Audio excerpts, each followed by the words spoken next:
ڕۆژی قیامەتا بگەینە خزمەتی خوا پەروەردگار و بە بینینی خوا شاد بین.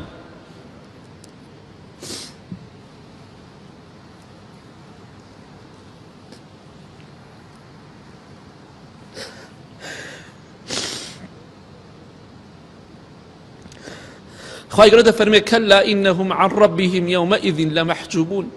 ئەهلی دۆزەخ یەکێک لە عقوبەکان و سزاکانی کە پێیان زۆر بێتاقە دەبن پێی ئەوەیە لە بینینی خوا بێبەشن، بەڵام ئەهلی بەهەشت خواهی گەورە بە چاوی خۆیان دەبینن.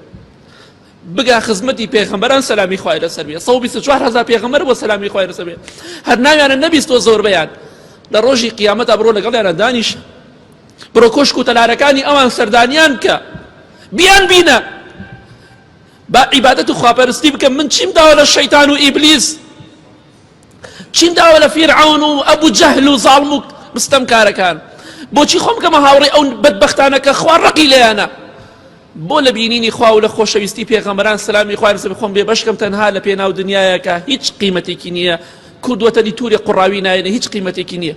با بە خۆمان دابچینەوە ڕێگای حەق و ڕاستی هەڵبژێرین، ڕێگای ڕزگار بوون و نەجات بوون هەڵبژێرین، ئەویش بەوەی ئیمان و کردەوەی چاکی لەگەڵا بێ پشتیوان بەخوا لە دوای مردنمان هەموو خۆش و شادیەکان ڕۆمان تێکەوت.